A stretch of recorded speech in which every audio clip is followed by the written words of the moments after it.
Bienvenue à bord. Les passagers de RM Show sont priés de monter à bord. RM Show et tout son équipage vous souhaitent un bon voyage. Attachez vos ceintures de sécurité.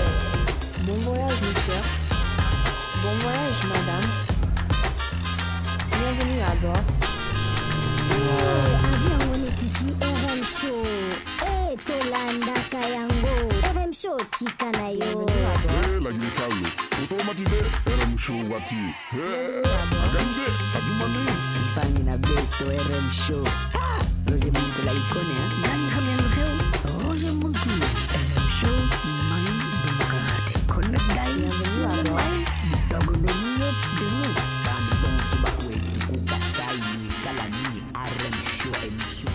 Avec nous au téléphone, Monsieur Cléophas Katumba, qui est un analyste politique. Monsieur Cléophas, bonsoir. Bonsoir Roger Muntu, bonsoir à tous tes auditeurs à travers le monde. Merci beaucoup Monsieur Cléophas, c'est un grand plaisir de vous avoir aujourd'hui. Notre sujet de cette semaine dans RM Show, c'est un sujet très important où on parle du troisième mandat du président de la Côte d'Ivoire, Alassane Ouattara, qui a déclaré jeudi dernier qu'il se présenterait à l'élection présidentielle d'octobre. Il va donc briguer un troisième mandat après des années de turbulences politiques et de guerres civiles dans le premier producteur mondial de cacao. Monsieur Cléophas Katumba, il y a beaucoup de gens qui se posent la question, qui ne savent pas exactement, qui sont perdus dans le sens où est-ce que c'est constitutionnel ou c'est anticonstitutionnel? Merci pour cette question, elle est pertinente et l'opinion est divisée là-dessus. Mais si on s'en tient strictement à la constitution en vigueur en Côte d'Ivoire et surtout à certains membres du comité de la rédaction de cette constitution, je voudrais citer ici celui qui en était le président, le professeur Ouba, et puis il y a monsieur Cissé Makongo. Au moment où il préparait la nation pour rédiger cette constitution, surtout pour la soumettre au référendum, ils avaient à répondre à des questions de partis politiques, des préoccupations de forces vives de la nation, qui voyaient déjà peut-être une volonté de président Ouattara à chercher à briguer un troisième mandat. Et les deux que je viens de citer, les deux membres du comité de rédaction, étaient formels. Ils avaient dit, les vidéos existent, les émissions dans des grands médias, ils avaient dit, il est hors de question, même dans les cadres de cette constitution de 2016, que M. Ouattara puisse se représenter. Et M. Ouattara aussi l'avait dit qu'il était hors question qu'il se représente, mais quelques temps après, il ne liait plus sa candidature ou sa non-candidature à la Constitution, mais plutôt à sa propre volonté. Nous en sommes en ce lieu-là. Il y a un débat constitutionnel sur la question, mais il y a aussi un débat politique sur la question. En parlant du débat politique, c'est quoi exactement? Le débat politique, c'est-à-dire M. Ouattara avait dit qu'il ne va plus se représenter, il voudrait passer les bâtons à la jeunesse. Et quelques temps après, il va désigner au sein de son parti M. Gon Coulibaly, l'ancien Premier ministre ivoirien, qui est décédé récemment, paix à son âme. Et ce dernier, finalement, est allé en soins en France. Il est rentré guéri et quelques temps après, il est mort. Alors, il s'est posé un problème au sein du parti de M. Ouattara, c'est qu'il n'y avait personne qui pouvait avoir les soutiens total, unanimes, comme là, M. Ouattara.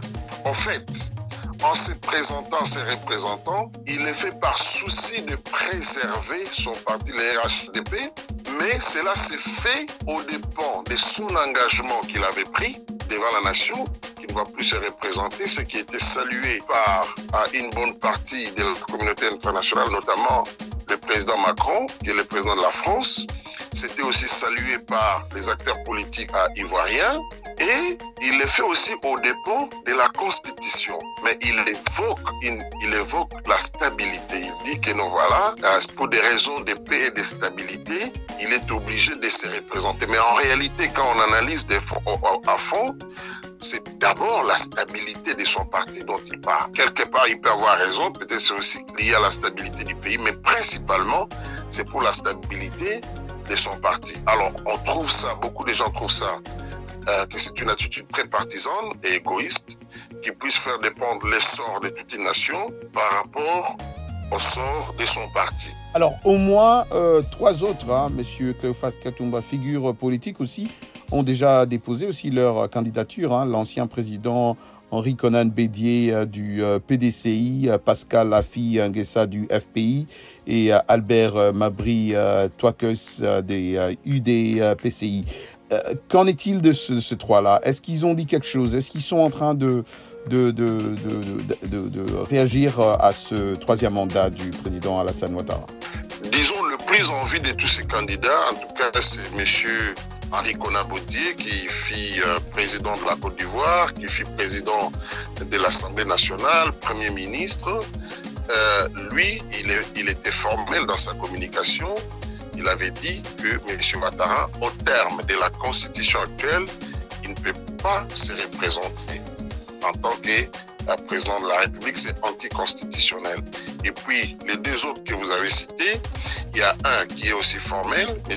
Nguessa, qui dit qu'il ne doit pas se présenter. Mais le 3e, il dit, mais même s'il se présente, on pourra le battre. Mais c'est une question finalement, la question constitutionnelle sera résolue au niveau de la Cour constitutionnelle de la Côte d'Ivoire. La Haute Cour décidera si sa candidature est constitutionnelle ou pas, mais tout analyste sérieux comprend que cette Cour est quelque part composée en majorité de juges nommés par M. Ouattara, ce qui veut dire qu'il obtiendra gain de cause devant la Cour. Alors, parlons un peu de M. Gbagbo ici, hein, 75 ans aussi, qui avait été déjà acquitté par la Cour pénale internationale après avoir passé près d'une décennie en détention à La Haye. Il a récemment fait une demande de passeport indiquant qu'il avait l'intention de rentrer chez lui en Côte d'Ivoire.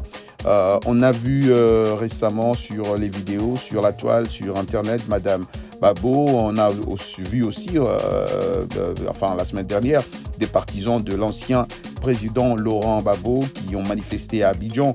Qu'est-ce qu'ils sont en train de réclamer exactement? M. Gbagbo a été acquitté devant la Cour pénale internationale à La Haye, mais il était condamné en Côte d'Ivoire, condamné pour le même grief, pour le même fait qu'on lui reprochait, pour lequel il a été innocenté devant la Cour pénale internationale. Donc, il ne peut pas subir des jugements pour le même grief. Alors, il veut rentrer en Côte d'Ivoire, il a besoin d'un passeport, et en tant qu'ancien chef de l'État, il a droit à un passeport diplomatique. Mais il s'est fait que l'État ivoirien, jusque-là, complique un peu les choses. Et il y a maintenant la clameur qui monte, notamment au sein de son parti, le FPI, je commence à dire en anglais FPI, les FPI, voilà, Fonds populaire ivoirien, excusez-moi. Alors, il y a des voix qui s'élèvent, il y a des manifestations par-ci, par-là. Et hier, on a vu son épouse, Madame Yvonne Gbagbo, tenir une conférence de presse où il demande à M. Ouattara qu'une amnistie soit accordée à M. Gbagbo, parce qu'il a déjà été acquitté au niveau de la CPI, et aussi on lui accorde un passeport diplomatique parce qu'il a droit à cela. Donc, apparemment, le pouvoir de Ouattara est en train de politiser cette affaire. Pourtant, c'est une affaire d'administration. Un passeport, c'est un document d'identité. Monsieur Gbagbo a droit à cela. Mais on a l'impression qu'il y a des manœuvres dilatoires pour qu'il ne rentre pas au pays. Voilà. Parlons un peu j'ai vu beaucoup de questions cette semaine, mes auditeurs qui ont posé la question, qui sont en train de débattre aussi à propos de ce sujet. Qu'en est-il de de la France dans tout ça? Oui, le silence de la France est un peu suspect. Quand M. Ouattara avait dit qu'il ne va pas se présenter, M. Macron l'avait publiquement félicité, mais depuis qu'il a dit qu'il va se représenter, la France a gardé un certain mythisme que jusque-là étonne plus d'une personne. Mais il n'y a pas que la France. Au niveau de la CEDEAO, au niveau aussi de l'Union africaine, au niveau des Nations Unies et même les États-Unis, jusque-là, ici je signale en passant, il y a un faux document, une fausse déclaration qui passe dans les réseaux sociaux où on dit que M. Pompeo aurait regretté le fait que M. Ouattara s'est représenté. Ce n'est pas le cas. Jusque-là, les États-Unis ne se sont pas encore prononcés. Donc, l'ensemble, disons, en partant de la France jusque toutes ces organisations que nous avons citées, y compris les États-Unis, leur silence étonne plus d'une personne. C'est vrai, s'il faut prendre les choses dans le contexte sécuritaire, vous savez, dernièrement, la Côte d'Ivoire a fait l'objet d'une attaque terroriste et on doit reconnaître quelque part que la Côte d'Ivoire n'est pas encore un État très stable comme ce fut le cas sous Houphouët-Boigny. C'est vrai que les élections en Côte d'Ivoire peuvent donner lieu à des troubles. Or, on sait la menace terroriste en Afrique de l'Ouest. Tout cela peut aussi amener le partenaire de la Côte d'Ivoire à être moins regardant sur les caractères démocratiques et constitutionnels de la candidature de Ouattara, en privilégiant la stabilité de la Côte d'Ivoire, qui est un grand pays dans la sous-région de l'Afrique de l'Ouest. Bienvenue à bord. Les passagers de RM Show sont priés de monter à bord. Tolanda Kayango, RM Show Tikanayo. Hey, la Guinée-Carlo. Salut les amis, ici Roger Moutou de VOA Afrique, chaque soir à 20h temps universel. Pourquoi? Venez voir avec moi. Roger Moutou la icône. Au programme de la bonne musique. Des sujets débats socioculturels. L'interaction avec nos auditeurs en Afrique et partout dans le monde. RM Show, c'est notre communauté. RM Show, c'est chaque soir à 20h temps universel sur VOA Afrique. Peace Africa!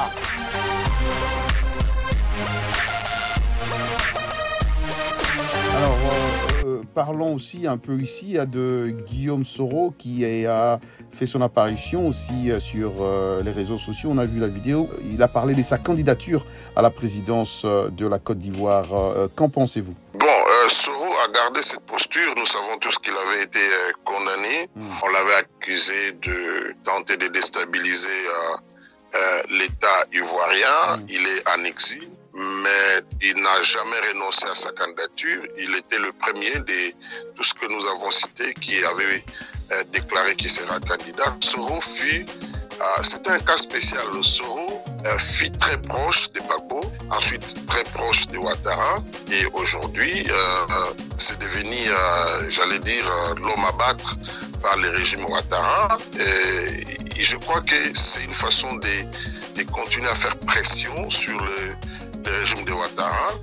C'est pour cela qu'il continue à dire qu'il maintient sa candidature, mais légalement, parce qu'il y a eu un jugement là-dessus. Je ne dis pas que les faits qui lui sont reprochés sont fondés, mais je constate que la justice l'avait condamné, donc de ce fait, il n'est pas éligible. Avec tout ce qui se passe en ce moment, comment voyez-vous la prochaine année, les mois prochains en Côte d'Ivoire?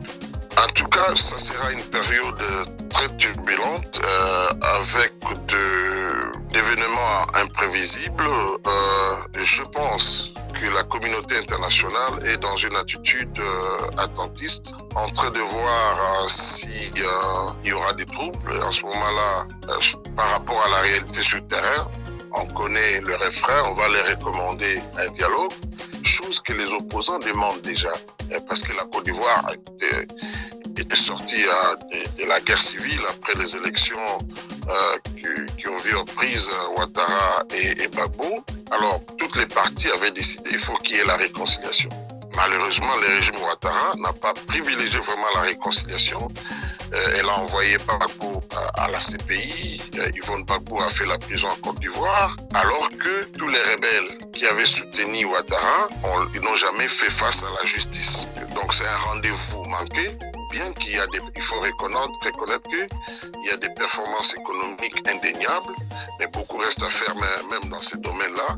La Côte d'Ivoire a besoin de dialogue et de la réconciliation. Même dans les cadres de la commission électorale, les opposants ne sont pas d'accord de la manière dont la commission électorale est en train de conduire ce processus électoral, et l'opposition a demandé qu'il y ait un dialogue pour que ces élections se déroulent dans l'apaisement. Je pense, et si nous tenons aussi compte des Covid-19 qui est là, si nous tenons compte de l'insécurité qui pèse sur la Côte d'Ivoire avec la dernière attaque terroriste, je pense qu'on finira par contraindre M. Ouattara d'accepter de s'asseoir autour d'une table avec les opposants, la classe politique, disons, et les forces vives de la nation pour dégager un consensus en ce qui concerne la situation politique en Côte d'Ivoire, particulièrement les processus électoraux. Certains Ivoiriens ont évoqué peut-être l'idée, ils ont dit si au moins il y avait un référendum, ils comprendraient. Mais un référendum, c'est déjà une élection. Et qui va organiser ce référendum? Est-ce que c'est la CENI, plutôt la commission électorale actuelle? Donc, il faut absolument que l'on réforme la commission électorale, parce que si on organise les référendums maintenant, les résultats de ces référendums ne seront pas acceptés par l'opposition. Déjà, les référendums pour la Constitution n'avaient pas connu une forte participation de la population. Et sur les chiffres, un débat reste ouvert jusqu'aujourd'hui. L'opposition a toujours dit que c'était moins de 5% de la population qui avait voté. Les pouvoirs en place, disons, la commission électorale avait parlé d'à peu près 40%. Alors, on n'a jamais eu un chiffre vrai par rapport à la participation de la population. Donc, un référendum, ça ne serait pas la solution dans les conditions actuelles. Il faut d'abord, je pense, que les pouvoirs en place puissent faire preuve d'ouverture, parler avec les opposants, avec les autres forces vives de la nation, pour qu'il y ait un consensus et qu'il y ait un apaisement. Mais ça serait aussi un risque de la part, je comprends, quand on se met dans le bot de Ouattara, parce qu'une fois qu'il accepte le dialogue, la question de sa candidature sera posée. On va lui demander de se retirer. Et on va lui rappeler les engagements qu'il avait pris et aussi on va évoquer les différents articles de la Constitution qui lui barrent la route à la présidence de la République. Mais quoi qu'il en soit, il faut quelque part qu'il fasse un effort d'engager un dialogue au nom de la paix, parce qu'il dit qu'il est candidat au nom de la paix. Donc, s'il y a une autre voie pour aboutir à la même paix, je pense qu'il doit accepter cela. Monsieur Cléophas Katumba, vous savez, j'ai beaucoup d'auditeurs qui nous écoutent en ce moment, qui sont pour la plupart en Afrique, qui ont évoqué aussi la question de savoir, mais Roger, pourquoi ceci arrive toujours en Afrique? Pourquoi chaque année, on s'attend toujours à un président qui va essayer de briguer un troisième mandat? Qu'est-ce que vous dites à ces auditeurs-là qui nous suivent aujourd'hui? Leur préoccupation est très fondée. En fait, il faut dire, au regard de ce que nous voyons sur les continents africains, c'est vrai qu'il y a des pays qui sont en train de connaître, je dirais, l'alternance de manière continuelle. Quelques pays, mais la plupart des pays africains, si les élections se déroulent bien, c'est souvent la tricherie. Et aussi, en dehors de ça, vous avez des chefs d'État qui ont déjà fait plus de 3 décennies. Apparemment, la culture démocratique est des gens bien avancés au niveau des populations, mais au niveau de l'élite africaine, la culture démocratique n'est pas encore très bien ancrée. Il me semble qu'il y a des pesanteurs non nommés. Il y a par exemple l'influence des puissances extérieures. C'est pas à 100%. Je voudrais prendre ici l'exemple de la Côte d'Ivoire. Tout le monde sait que la France est un acteur majeur dans la politique intérieure de la Côte d'Ivoire. C'est malheureux, mais c'est ça la vérité. Alors, il me semble que l'élite africaine à elle-même n'arrive pas à se déconnecter ou ou à se libérer de l'influence de certaines puissances extérieures. Deuxième chose, l'élite africaine aussi, après la colonisation, avait cherché à prendre la place des colons. Il y a aussi des craintes. Le fait que certains dirigeants n'ont pas bien géré leur pays, ils ont peur de finir leur jour dans les prisons et tout cela justifie le fait que certaines personnes s'accrochent au pouvoir au détriment de la paix et du bien-être de leur population. C'est quelque chose qui est malheureux, mais je pense que la jeunesse africaine aujourd'hui n'accepte plus cela. Et on est en train de voir de plus en plus de changements.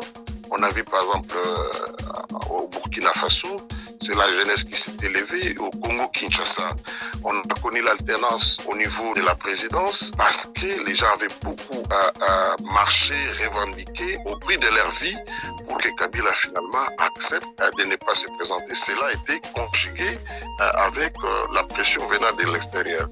Donc c'est une réalité, mais une réalité qui est en train de changer, mais au prix des sangs et au prix des privations de liberté. Parce que certains ont évoqué évidemment la RDC avec Kabila Tshisekedi, mais ils ont aussi évoqué surtout le Ghana où ils ont parlé de chefs de l'État, quand ils finissent leur mandat, ils ne vont pas en exil.